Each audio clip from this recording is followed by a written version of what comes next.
ব্যাপার কি জানো তো, ভিডিও করলে না সেইভাবে আনন্দটা করা হয় না। আর আমি একেবারেই আনন্দ নষ্ট করতে চাইনি, তাই আগে বিয়েবাড়ি আসলাম, সবার সঙ্গে দেখা করলাম, ছবি তুললাম, তারপরে দেখলাম নাচ হচ্ছে, সেখানে গিয়ে একটু নেচে নিলাম, তারপরেই ভিডিওটা স্টার্ট করলাম। ওই জন্য ভিডিওটা অনেকটা ছোট হয়ে গেছে। নাচের ভিডিও নেই, কারণ সেখানে অন্ধকার ছিল, আসতো না।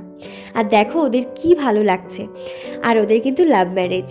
আর এই জায়গাটায় না একটা রিচুয়াল হচ্ছিল, রিচুয়ালটা কি আমি বলতে পারবো না, আমি জানি না, দেখে তোমরা কিছু বুঝতে পারলে আমাকে অবশ্যই জানিও। ছেলের বাড়ির এবং মেয়ের বাড়ির দুই ভাই ছিল, তাদের মধ্যেই হচ্ছিল। আর এই জায়গাটায় এত ভিড় হচ্ছে কারণ এরা হচ্ছে খাওয়ার প্যান্ডেলের বাইরে, রাত বাড়ছিল, ওই জন্যই হচ্ছে এত ভিড় হচ্ছিল, যেহেতু লোক সংখ্যা বেশি এবং বসার জায়গাও অনেক ছিল, তবুও অনেক ভিড় ছিল। আর আমরা এখানে দাঁড়িয়ে আছি কারণ আমরাও বসবো, আমাদেরও অনেকটা খিদে পেয়ে গেছিলো, তাই দাঁড়িয়েছিলাম। এই জায়গার থেকে সরে গেলে বসার জায়গা কখন পেতাম তার কোনো ঠিক ছিল না, তাই আমরা এখানে দাঁড়িয়েছিলাম। আর আমাদেরই বাড়ির লোক এখানে বসেছিল। বাড়ির লোক উঠলো, তারপরে আমরা বসলাম। মেনু কার্ডটা কিন্তু একটু কষ্ট করে পড়ে নিই। প্লেট এবং জলের বোতল দিয়ে ভুলেই গেছিলো যে আমাদের খেতে দিতে হবে, তারপরে আস্তে আস্তে সব দিল। যাই হোক, ওদেরও তো কষ্ট হয় দিতে দিতে, ওই জন্য একটু ব্রেক নিয়ে নিয়েছিল। খাওয়া শেষ হতে না হতেই যাওয়ার পরেই দেখলাম যে বিয়ে কমপ্লিট হয়ে গেছে, আর বেশিক্ষণ থাকবে না, ওই জন্য আশীর্বাদের পর্ব সেরে নিচ্ছে, এখনই বিদায় দেওয়া হবে।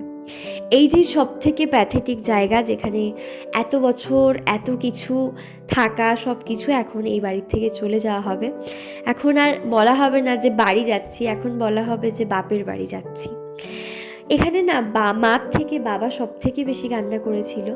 বলে না যে মেয়ে হচ্ছে বাবার রাজকন্যা, রাজকন্যাকে বিদায় দেওয়া হচ্ছে। যখন আবার নেমন্তন্ন করা হবে তারপরেই মেয়ে আবার আসবে, তার আগে আর আসা হবে না। সবাই বলে যে আমার বাড়ি আমি যখন খুশি যাব, কিন্তু বিয়ের পরে না সেই জায়গাটা আর থাকে না, একটু অন্যরকম হয়ে যায়, যে যাই বলুক। এই জায়গাটা যারা ফেস করেছো তারাই একমাত্র জানো যে কতটা কষ্টকর। যাই হোক, সবাই আশীর্বাদ করো যাতে ওরা খুব ভালো থাকে। ভিডিওটা কেমন লাগলো অবশ্যই কিন্তু জানাতে ভুলো না।